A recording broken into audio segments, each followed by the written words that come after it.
Hey everyone, so I decided to make this video in the midst of me doing my little project because it was just going so well, and I'm sure a lot of you have the same problem that I have. I know everyone loves glitter. We're never gonna not use it, but loose glitter is such a nightmare that it's like a love-hate relationship. I love using glitter, like having it on and like the effect, but I hate the actual application of loose glitter because I mean, you can see my table and I mean, even my clothes, it gets everywhere. It catches static, and it just floats. So what I'm doing is I'm taking the time today on a Saturday to go through all of my loose glitters. I mean, I have really nice containers that I thought would make the process a little easier, and a brush, and these are big enough where I could, put a whole nail over it. But it really doesn't seem to matter what I do as long as glitter is dry, it somehow manages to get onto everything. So, as a part of a side project I was doing before this, I was actually transferring a lot of my potted gels into these blank bottles. And I can link everything below so you can get them too. But they're just empty bottles, unused, with all the parts, which is so nice because what I'm actually able to do is to swatch on the lid, and just put this in the lamp by itself, and then assemble it, pop it together, and then I have my completed bottle here with the swatch on top so I know what it is. So even though I was converting my potted gels, which were not necessarily glitters, I realized, holy crap, if I'm going to do this for those, why not make my dry floating glitter suspended in gel, which is what you do for some applications anyway, right? You sit there with your palette, which I mean, I have a beautiful palette, and you mix it. But if you mix too much, it's too much. And I just thought, why not already have it done? So here are some that I already did. I'll just show you in case you like them. I have my recipe here that ended up working out really great because I like really thick application, and with glitter and a clear top coat, it always cures. It's wonderful.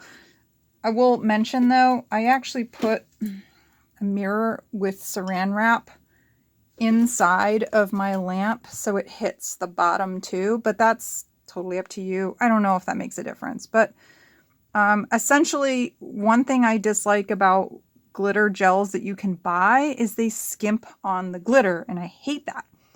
So this recipe, it's basically half of the contents, it's glitter. The other half, I'm actually using top coat. Venali said no wipe. So I'm flipping done. I don't have to wipe it, I ended up doing an extra top coat on top just to make it perfectly smooth. But without the top coat, it's totally done. Like this one hasn't been top coated yet. There's no texture. It's just if you feel it, there's like a slight texture graininess, but visually, I mean, it's done. It's done. And the fact that it's a no wipe top coat, so easy to use. So since I've already done a few and I'm really enjoying the results, I thought I would share. So I did these colors, which are great for summer, and I'll link where I got those. And those colors are number 9, number 4, and number 6. And those are holographic, like baby pink and purple and blue. But then I have for fall and like midsummer, I just love green. So I have this holographic grass green that I'm in love with. But oh my God, I just got this evergreen and I cannot wait for November to wear this emerald, like super dark green. My God, it is so beautiful. And this is the package. I'll try and link this one too. By the time things arrive to me, it's been so long, I've forgotten. Anyway, I'm sure I can look through my account and find it. But the other thing, other than this evergreen that I'm super excited about, is this blue. Oh God, I cannot find a pre-made, ready to buy and use blue that is this royal blue. It is so beautiful. So these mature dark colors are what this project are most beneficial for. Yes, I can get like a solid glitter coat. I mean, look at that swatch. Yeah, I can get it really thick, but oh my God, the colors, the custom colors that I can pick out that I already have of glitter, and I'm sure you do too. I have, I mean, so many glitters, and I would imagine you do too, that are just prime real estate. It's just wonderful. And I'm going to do this beautiful red next. So these are waiting for a top coat. They're cured, ready to go. I'm going to set them aside. And so I'm going to show you my process that I've been doing. Obviously, I label everything. Oh, you know what? Let's do the blue first. I forgot. I'm doing them in an order because anytime you pour glitter, there's always some residual, even though I use a brush to get it all out. So I did light green, dark green, and now I'm doing blue because this tiny amount of mixing is not gonna, it's not gonna ruin it. It's not gonna change it. But, so I have a gram scale. I actually have this gram scale for wildlife rehabilitation, which I also do. So I actually have this for weighing super tiny babies. So if you don't have a gram scale, you should probably get one. They're super helpful.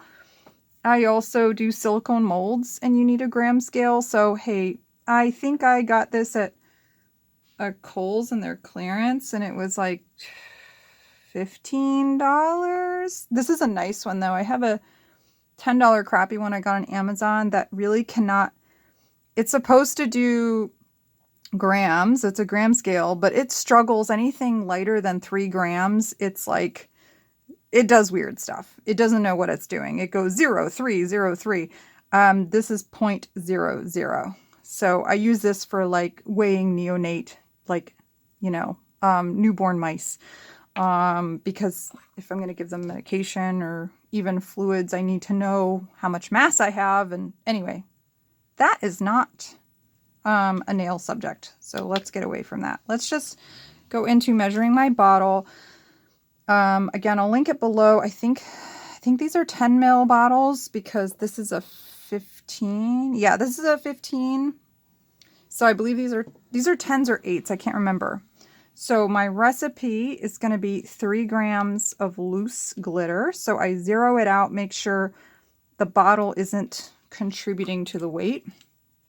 Put my funnel in and then zero it out again because I don't care about the weight of my funnel.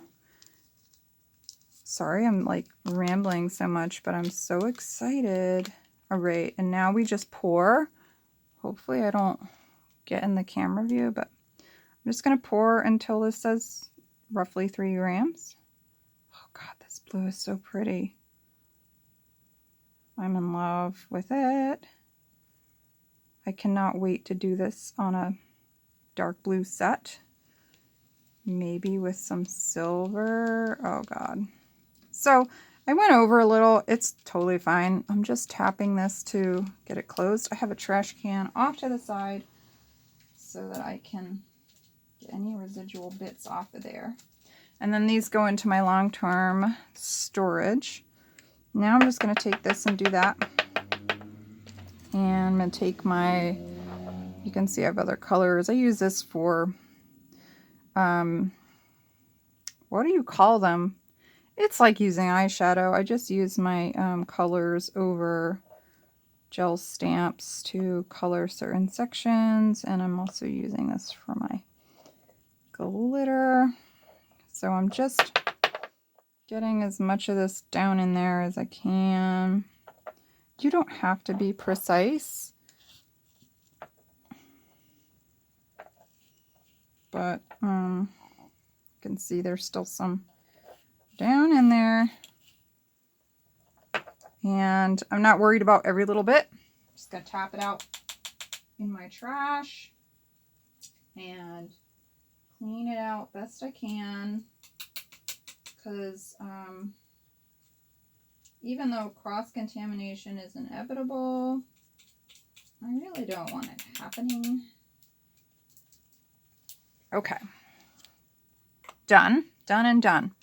So now we have our 3 grams. You probably can't see inside there, but I can with the naked eye. So we put this back on, turn it on.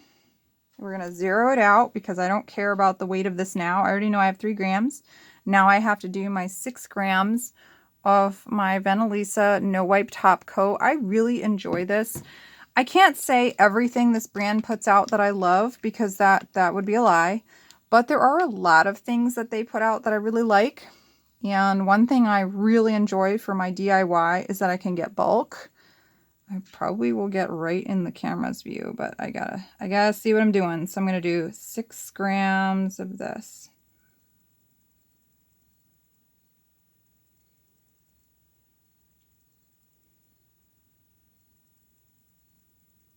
All right, bingo. And side note, I actually have, because of this bottle working out so well, I actually bought lids for other bottles that I have to store my potted gels that are too thick to go into a brush setup. And it has worked beautifully. Oh my God, I'm so happy with all these recent revelations I've had. Thanks in part to Venalisa's already great idea and my frustration with glitter. So I'm just using my stir. I want to stir up the bottom. Now, the top coat, like all top coats, is very thin. So these will not stay suspended like the really thick gels will. However, this will not leak. So, you know, you're just going to have to treat it like any other gel polish where you lay it on its side and roll it around. I don't think bubbles are an issue with this like it is with the colors. But I am still contemplating whether having a steel ball inside is a good idea. Because you can buy some of these with the steel ball already. I bought these with the UV coating because it's gel, but anyway, I think this is thin enough where it should be able to mix when I'm ready to use. I mean, I've had others so far that have worked out great that have Mylar pieces and things like that in them. Okay, so that's pretty well. Oh my God, it's so gorgeous. You guys, I'm in love with this. Look at this blue. So rich and beautiful. Wow. The camera is not doing it any justice. None. It's so pretty. I should be wearing gloves, but alas, I am not today because I'm supposed to be redoing my set. You can see I've got quite a bit of growth here. And instead, I decided, you know, like all DIY projects, where I'm just going to do it right now, even though I wasn't prepared or scheduled to do this today. So now that this is on, I have my lid in the lamp. I tend to overcure everything just because I have run into problems in the past with things not curing completely. So I'm doing 120 seconds. I think this only takes 60, but because it's really full of glitter, I don't know. It's just me. I got sick of having problems, especially with my swatch sticks, where you put them away and then later as you're sifting through them, you realize that there's like mud underneath, you know, where it didn't cure. So, these do really well being over cured. I have never had a problem with over curing. Definitely had problems with under. All right. So the lid swatch is done. And now I'm going to assemble the bottle. It takes a little bit of force because it's going together. And now I'm going to open it. I'll just kind of swish the brush around so it's well incorporated into the bristles.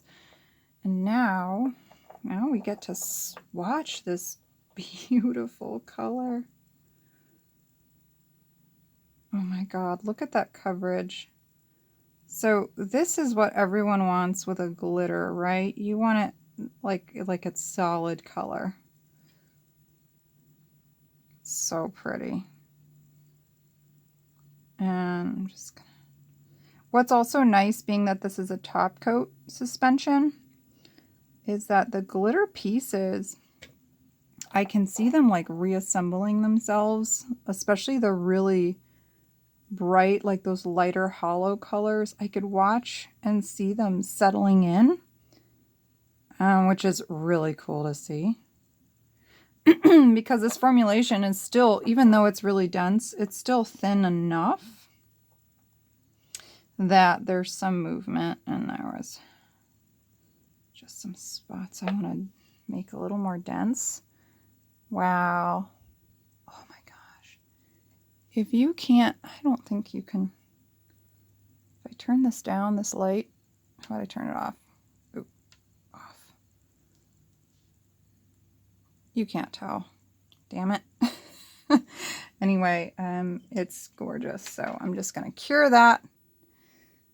Turn this down a bit. Cure that in the lamp, and this bottle is done and ready to join the others that I have here. So I have my bottles ready for the next use. I can see the tops, and I keep them all in these boxes that have lids, so I can just look in and they stack. So that one is done. You guys saw the swatching. There's really nothing else to show you. I'm just going to continue on with my gorgeous red, which I know come February I'm going to want to use. And that's it. I'm going to keep going and add to my little collection. And then at the very end, these guys are all getting a top coat just to finish polishing everything off. Hope this was helpful, and you guys have a great weekend.